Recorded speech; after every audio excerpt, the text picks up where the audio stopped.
After all, if you've got to keep your husband from going back to an old flame, well, you're not going to let anything like a double murder stand in the way, now, are you?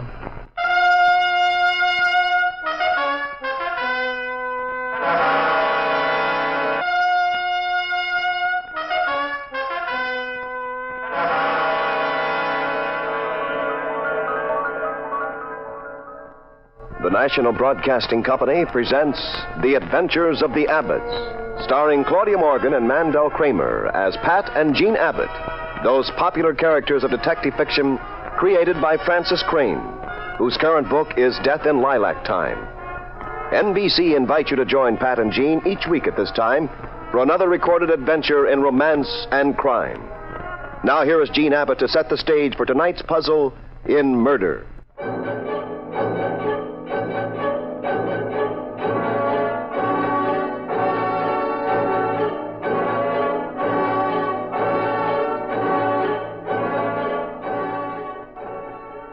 Pat and I had been on a case in Pittsburgh. When it was over, having been brilliantly solved by my Pat, who's a tremendous detective, we had an invitation from an old school chum of Pat's, Josh Fielding, president of International Steel. Josh invited us to drop by and tour his steel plant.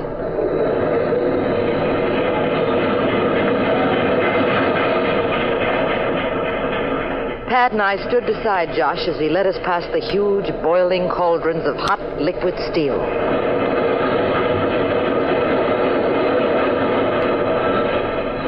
You make quite a mean kettle of soup in those cauldrons, Josh. Yes, it's mean, all right, Pat. Some of it's up to 3,000 degrees. Now, if you look at that catwalk crossing over your head toward the cauldrons... Oh, what a terrific view. Look at that catwalk. It's so far up. Look, Pat. Pat, that man up there. Good heavens, he's falling. He'll fall into that hot steel.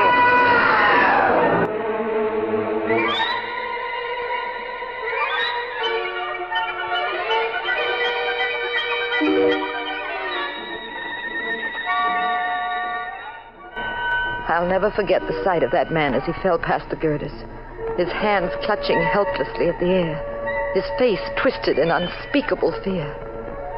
I would have passed out if Pat hadn't grabbed me and carried me outside. Sometime later, when I'd calmed down, we were in Josh Fielding's office. Of course, we'll skip the rest of the tour, Mrs. Abbott. I'm sorry you've been so upset. Oh, I'll be all right now, Josh. You seem to have done much better than I did. You've really taken it in stride. Unfortunately, these accidents in my plant occur quite frequently. I become used to them. Well, as used to them as a man can be. It's all part of the human equation. If we can't write disaster off now and then, we'd all go mad, wouldn't we? I'm sorry, though, that it disturbed you, Mrs. Abbott. I was hoping you'd feel well enough to, take a quick look at our research lab. Thank you, Josh, but I'd rather not. Pat, you know who works in there? Laura Stewart. Not the Laura Stewart. The belle of the old campus herself? Exactly. She turned out to be a remarkable chemist. I put her in my lab last year. Laura Stewart? Mm-hmm. Josh, you remember the night of college when Laura and I got accidentally locked in the gym? I never thought that was an accident, Pat. No, not if I know Pat it wasn't. Darling, you never told me about that. Well, he never told you about Laura Stewart. Why, he and Laura were locked in... Did you ever see anybody else from the old gang, Josh? It was the talk of the campus. She was a ravishing girl and... Go on. Isn't it awfully hot in here? Now, come on, Pat. Step into the research lab with me and say hello to Laura. She'll be so glad to see you. I'd like to take a look at her myself. Well, some other time, maybe. Let's go, Mr. Fielding. Which way is it to the research lab? I've always been interested in research of various types. I see. Well, it's right through that door down the hallway. Just follow me. Just a moment. Stand right here, please. That's the warning buzzer. It means that someone's coming out. We'll have to wait here a second. Let these men pass. Careful. Just stand back, please. What are those men carrying? Grams of radium. What in the world? Well, what noise is that? A Geiger counter. Oh, well, I've never heard one. Detects radioactivity, doesn't it? Yes, we have to be very careful. All right, fine. This way to the lab, please. There she is, Pat. Laura Stewart. Why, Pat Abbott. Oh, darling. Hello, Laura. Where have you been all these years? Oh, you've got to give me a great big kiss for Auld Lang Syne. Just you come here Now, tomorrow. Laura, I'd like you to meet my wife, Jean. I still haven't met anyone who sends me the way that Pat... Your wife? How do you do, Miss Stewart? I'm always glad to meet an old friend of Pat's. Hello, Mrs. Abbott. Why don't you show Pat and Jean around the lab, Laura? Of course, Josh and I... Laura, I don't believe I've had the pleasure of meeting Mr. and Mrs. Abbott. Oh, yes, Pat and Mrs. Abbott. This is Mr. Jordan. Hello. How How do you do? Tim Jordan's head of my research lab, Pat. Oh? That must be very exciting work, Mr. Jordan. Oh, it is, Mr. Abbott. Especially here at Josh's plant, where he gives us free rein. Josh, I'm going to be the first to wish you a happy birthday. Thank you, Laura, dear. That's very sweet. Oh, is it your birthday, Mr. Fielding? Well, happy birthday, Josh. Thanks, and if you two don't join the rest of us at my home for a party tonight, I'll never speak to you again. We'd love to. No, I'm not waiting for the party to give you my present either. I'm going to be the first to do that. Here. Laura, what a beautiful fountain pen. Why, it makes my present for Josh look sick. Oh, don't be silly, Tim. It's nothing, really. Laura, why don't you and Tim close up the lab and come over to my house right now with Pat and Jean? I'll mix my usual perfect cocktail. Oh, no, I'm afraid I couldn't do that. I really couldn't. I have too much work to do. You run along. I'll meet you there later. Are you sure? Yes, absolutely. You go along with Pat and Mrs. Abbott, and I'm sorry, I can't go now. All right, Laura, you don't have to get so upset about it, dear. Tim, how about you? You can come with us now, can't you? I'm right behind you, Josh. No, Tim. What's the matter, Laura? You feel all right? I feel quite all right. It's just that I have something here in the lab that I want you to look at, Tim. You can go with them later, can't you? You don't have to go now, do you? Well, it isn't a matter of life and death. And don't go now, Tim. Stay here. I've got to talk to you. Well, all right, Laura. Just don't excite yourself this way. I'm not excited. Come on, Pat and Jean. We'll see these two later. Don't be late, Tim. You drag Laura out of this lab whether she wants to work or not. It's my birthday, and I won't stand for any nonsense. We'll be waiting for you at my home. Bye, Pat and Miss Abbott. So long, Laura. See you later. So nice to have met you, Miss Stewart. Bye, all. We won't be late. Here's the door, Pat. One of you men open the safety door.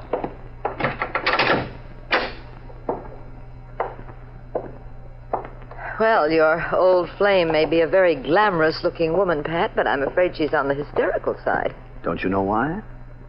Why? Got a theory? Mm-hmm. It's because she saw me again. Oh, you conceited. Well, I always have that effect on her, darling. No Geiger counter this time, huh, Josh? No, Pat. After all, as president of this company, I'm not going to steal from myself. We just take ordinary common sense precaution. But ordinary precautions don't seem to work, Mr. Fielding. Why do you say that? Well, I was thinking of that man who fell from the catwalk and was killed.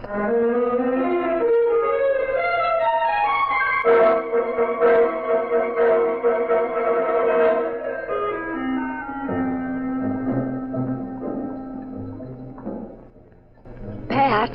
Yes, Laura? We drank to Josh's birthday, so this time I'm drinking to you and me and certain memories. To us, Laura. And I know which memories you mean, too. Pat, you seem to be having a wonderful time. Oh, yes, darling. Laura and I were just talking about research. Oh, were you? Come on, Pat, and Mrs. Abbott. I want you to meet Dean Kennedy. Hello, Laura. Dean Kennedy, this is Pat and Jean Abbott. Oh, how do you do? Hello. Dean Kennedy is head of the little college here in town. Have you heard of the Independence Institute of Technology? It's a formidable name, Mr. Abbott, but a very modest school. Oh, excuse me, there's the birthday boy. I want to speak to him again. Josh! Yes, Laura? Would you do a favor for me? Could I have the fountain pen? Would you give it back to me? Give it back to you. It's really not the sort of present that I wanted to give you. And you've half a dozen pens already. But I like it, Laura. I don't expect you to spend a lot of money on a fancy present. Please, Josh, give me the pen. I want to get something else for Now, you. don't be silly. You gave it to me, and it's all over. It was a darn good-looking pen. Well, of course. Forget it, Laura. Will you please give me that pen? No. Now, skip it, won't you? Josh, give me that pen. Not on your life. Josh, come back Oh, here. now, Laura, why are you so bothered about a silly old... Oh, Josh, let go of me, Pat. Josh, just wait. Pat, look at her chasing after Josh up those stairs as though she were playing cops and robbers. Well, she's determined to get that pen back or know the reason why. Pat! He's falling downstairs! Pat! Let me see him. Well, call a doctor, someone. What happened? No. It was an accident. Is he all right? Is he all right? He's dead. I didn't know what I was doing. I was angry. I pushed him. I didn't realize that he was so close to the stairs. I didn't know. I didn't All right, Laura, know. easy now. Easy. Look, I think Laura ought to rest for a while. She'll be all right if she's left alone. Yes, you're right. We'll wait in the other room, Mr. Abbott. Come on, Tim. All right, Dean. I'll help you to that couch. Had a girl, Jean. Now, if the rest of you will wait in the other room... Come on, Martha. I say she killed him deliberately. Please, Martha. Let's go, Tim. Certainly, Dean. All right, let's just get her on that couch, Jean. Now, Laura, stand up. Now, that's right. Now lean on me. That's it, dear. You've got to believe me. I didn't kill him. Mrs. Kennedy hates me, and that's why she said that. Now, Laura, please, lie back. That's it. I'll go into the dining room. I saw a bottle of vodka in there. I'll be right back, Jean. The phone is out in the hall, too. It's convenient. For what? I'm going to phone the police. Oh. Now, Laura, just try to control yourself. You won't help things acting this way. I wouldn't hurt Josh. No. I just pushed him. I didn't know. All right, Laura, all right. Now, suppose you just... Lights. Well, who turned them out? Pat! Pat, come here! Pat!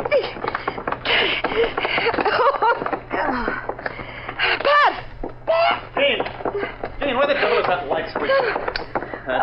Jean. Oh, Pat. Oh, Pat, someone turned out the lights. Where did you get that letter opener? Oh, someone came into the room in the dark. I didn't know what was happening. I tried to grab them, and I reached out, and they shoved this letter opener in my hand. Better put it down, Jean. Yes, It wouldn't help much if anyone saw you with that letter opener. Take a look at Laura. Laura, what? Pat, she's bleeding. Laura, what happened? Pen. The pen. Oh, no. Pat, is she... Yes, Jean. She's been stabbed in the heart. Oh, Pat, I touched that knife. My fingerprints are on that knife. Steady, darling. I'd better do a little bit of clue hunting before we let anybody in here. Let's see here. Oh. Women have more junk in their pockets. Pat, isn't that the top of the pen that Laura gave to Josh Fielding? Yeah. Now, there are other fascinating little items in here. Oh, what, for instance? Some letters from Dean Kennedy to Laura. Oh, Dean Kennedy, that little man with the glasses. He's the most harmless, innocent. Good letters? Mm-hmm. And you're not going to read them. I'm censoring them right now. Let me see them No, now. go away. These are not for little girls. Dean Kennedy, Mr. Jordan. Is Laura dead? Yes, I'm afraid so. Oh, that's horrible. Horrible. The police are on their way. They'll take over. By the way, the three of you were in the other room before this happened. Now tell me, did any one of you leave that room at all? Well, I went out to get another drink in the next room. I see. Dean Kennedy, I just wanted to ask you a question. Yes, Mr. Abbott. I found these letters in Laura's pocketbook. Were you going to buy them? Me? Buy them? You heard me. All right, it is true. I did write those letters. I've tried to cover up because... Well, I'm married. I've worked for 10 years to get my job as dean at Independence, and any gossip, whatever it was, could have cost me that job. But I don't care now. I can't cover up anymore. We're all involved in a terrible murder, and Now I certainly don't give a hoot what becomes of me. Well, Dean Kennedy, if I were you, I'd try not to be quite so talkative. You think we might implicate ourselves? Well, we're in it up to our necks now anyway. But I think we can save you a lot of embarrassment. Maybe even save your job. Oh, how? Go home. Right now. Everybody. You and Mr. Jordan, go home. But, Pat, the police That's are... just the point. But the police will be here any second now. And there's a chance, an outside chance, that we can wash this up without seeing all of your pictures smeared across page 1 of the local tabloid. But if we leave, the police will think... I've handled policemen, Mr. Jordan, for a number of years. Now, don't you worry about what the police will think. Just go home. While there's still time. Well, you're a detective, Mr. Abbott. I'll take your word for it. I'll do anything you say. So will I. I'll be at my home if you want me. You can depend on that. And what Dean says goes for me, too. I'm available any time, Mr. Abbott. Pat, are you going crazy? Why, darling? Well, you've got a double murder on your hands, and 3 suspects. Dean Kennedy, maybe his wife, and Tim Jordan, the research man. Do you question them? Do you hold them for the police? Well, it looks as if we were in a picnic for the Campfire Girls, and everybody can go home. I want them all at home, Jean. Each in his or her own home. And, speaking of the subject, you're going home, too. Lloyd's will give you 100 to 1. You don't get me to go home. Jean, go home. Not on your life. With 2 murders to solve? Darling, do you remember the time in Mexico City when I got mad and spanked the daylights out of you? Call before you come home. I'll be waiting up for you.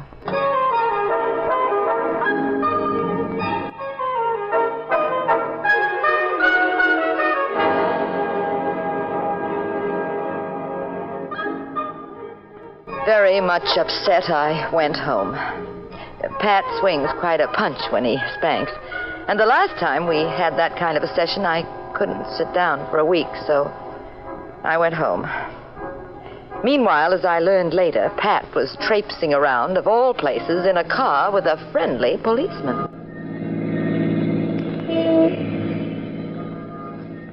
Now, I hope you know what the confounded bejeepers you're doing, Abbott. I think so, Sergeant. What'd you say this gadget was?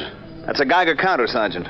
Really a simple gadget. Yeah, it's a fine way to solve a murder, riding around all night with a silly box sticking out the window. Well, this silly box, Sergeant, is one of the most important gadgets in the world. You see, it detects radiation. Now, if there's any radioactivity near this Geiger counter, it starts to click. So what? Well, it's an exercise in logic. Look, Sergeant, what's happened on this case? Josh Fielding, the man who got the fountain pen, was killed. Laura Stewart almost went mad trying to get the pen back. She finally got it. At least she got the top half of it. Then she was killed. Must be quite an extraordinary pen, huh, Sergeant? Yeah, go on. People wouldn't knock each other off for a pen, even if it did right underwater. Now, why did Laura refuse to leave the research lab with me and Josh after she gave him the pen? And why did she refuse to allow Tim Jordan, the head of the lab, to go out? I don't see the connection.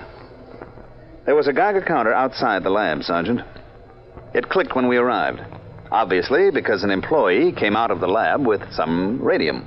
Radium? Mm-hmm. I even complimented the president of the outfit, Mr. Fielding, on his care in seeing that no employee got out of that lab without passing a Geiger counter. Mm-hmm. You know, radium is worth a fortune. Thousands of dollars a gram. Just the sort of thing you would conceal in a fountain pen if you were stealing it. Oh, yeah, I get it now, sure. This tomato Laura Stewart decides to get about $100,000 worth of radium out of the lab, so she sticks it in a fountain pen. Gives it to the president, knowing that they wouldn't turn that gadget on when the boss walked through the door. Mm-hmm. Yeah, I see that, all right. Then she goes to the party and figures she'll get it back. She'll give him a fancier-looking birthday present, and she'll keep the radium. They have a battle. She shoves him down the stairs. And I find the top of the pen in her pocket. Yeah, meaning somebody's got the bottom half with a fortune in radium inside. Dean Kennedy, Mrs. Kennedy, or that Tim Jordan. And that, Sergeant, is why we are taking this delightfully cool evening ride in the car with a Geiger counter. It can spot radium in a mile area. So we're going to pass the home of each suspect, and when the counter starts to click... That's where the radium is. I get it. That's the killer. Well, now that I've figured out the whole case, what are we waiting for? Yes, Sergeant. Now that you figured it all out, what are we waiting for?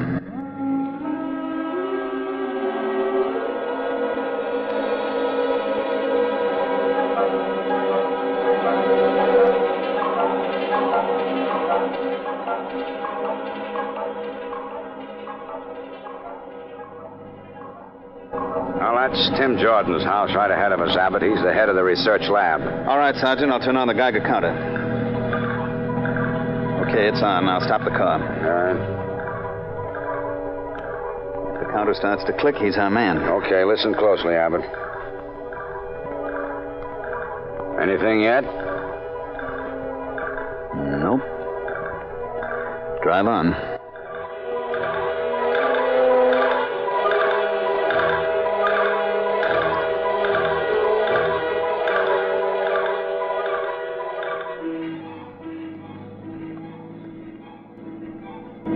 All right, there's Dean Kennedy's house.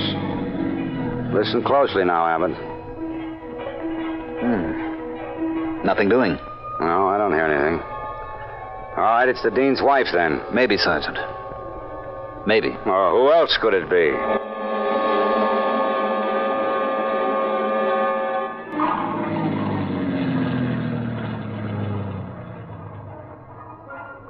Here's her house. Dean's wife lives over there. You got that Geiger counter on? Yes, it's quiet. It sure is. Wrong again. I don't understand it. It's got to be one of the three. Sergeant, drive me home. Must be something wrong with the way I figured this out. But what the devil is it? Where did I go wrong?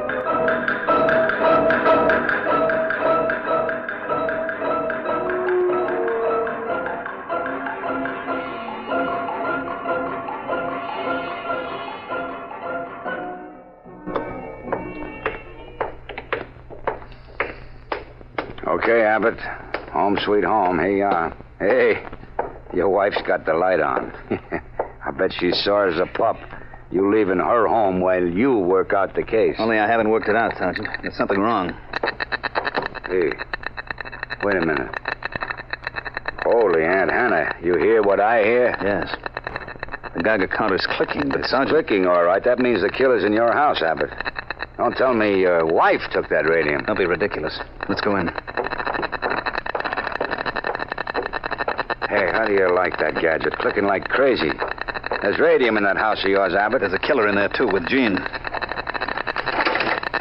Oh, Pat. You got here just in time, Abbott. We were about to leave. Well, if it ain't Mr. Jordan. Sergeant, Pat. Oh, thank heavens you're here. It's Tim Jordan. He's the one who stabbed Laura. I think your husband realized that, Mrs. Abbott. Sergeant, you can turn off that Geiger counter. Now, look, Jordan. Careful, Abbott. You're forgetting something. You've got the other half of that pen, Jordan, with the radium in it. That's just it. I have the radium with me in a needle that was inside the pen. Oh, so... my arm. You let go of my Mr. Abbott, if you or that policeman take one step toward me, I'll put this needle into your wife's arm. I suppose I don't have to be more specific about what would happen if radium is directly injected into Mrs. Abbott's arm. A very agonizing death, Mr. Abbott. Quite prolonged and unspeakably painful. And there'd be nothing medical science could do. Why, you know... I'm leaving now, Mr. Abbott. And I'm taking your wife with me, just to be sure my departure isn't interfered with. I'm taking her with me in my car. If there's any attempt to follow me, I'll be forced to use the radium needle. You've got it all figured out very nicely, Mr. Jordan. You've had a good scheme ever since that man fell into the cauldron of hot steel. Was that an accident? Or was he wise to the fact that you were trying to steal radium from that lab of yours? He overlooked a wrong conversation, let us say. Yes, but it was Laura Stewart who finally gave you the real opportunity. She had access to the radium. You must have known radium was missing, so you went through the same logic as I did. When she made the fuss about the pen, you realized Laura had the radium in it, so you stabbed her and stole it.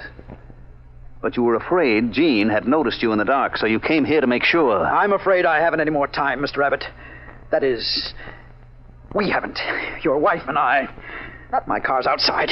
Get moving, Mrs. Abbott. Let go of my arm. Let them go, Sergeant. Oh. Don't try anything. Oh, but Abbott... Let them go, I say. Coming, Mrs. Abbott.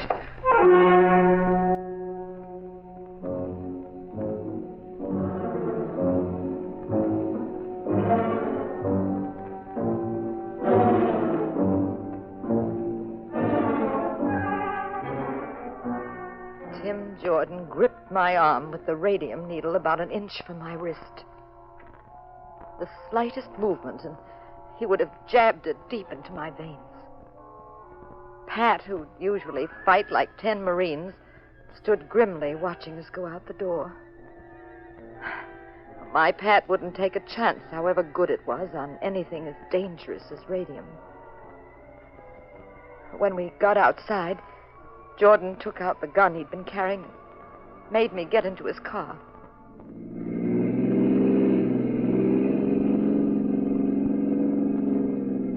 I'll drive down this road, Mrs. Abbott. Then we'll turn left and hit the highway. I must warn you, if we're followed by a police car, I shall kill you instantly. Don't move, Mrs. Abbott. I can see everything you see. Mr. Jordan, all I want to do is powder my nose. That's a woman's privilege. All right. I don't see why you should worry about a girl's powdering her nose. I'll just... My eyes! My eyes! Oh, I'm so sorry, Mr. Jordan. I'll just take that gun of yours and... Look out! We're going off the road!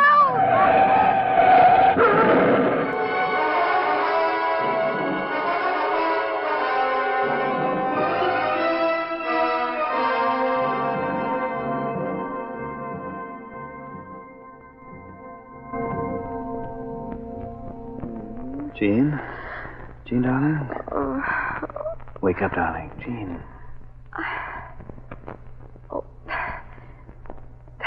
You're in the hospital, darling. Oh. Jordan. Tim Jordan. I blew the powder in his eyes. Mm-hmm. It was very smart, sweetheart, but you should have waited until you were at the stoplight. You know, you knocked over a lamppost, an ice cream truck, and a fire hydrant. Oh. Of course, no one minds about the first two, but there's a little French poodle who's awfully sore at you for ruining his favorite hydrant. Oh, Pat. Oh, what happened to Tim? He's in the clinic. And your picture is in the paper with a very fancy headline. Oh? Daring girl captures radium killer. It's a nice picture, too. Do I look pretty? Fair. Prettier than your old flame, Laura Stewart? Maybe. Pat, tell me the answer to the biggest mystery in this case. The biggest mystery? What's that? What happened when you and Laura were locked in the college gym all night? Oh, darling, that was before you and I were married. Well, I still want to know. Did you see the gorgeous flowers I brought you? Oh, stop stalling, darling. I hate people who stall about a question and change the subject. Jean, what happened with you and that airline pilot when you got caught in the rain in that Paris hotel? Say, they are beautiful flowers, aren't they?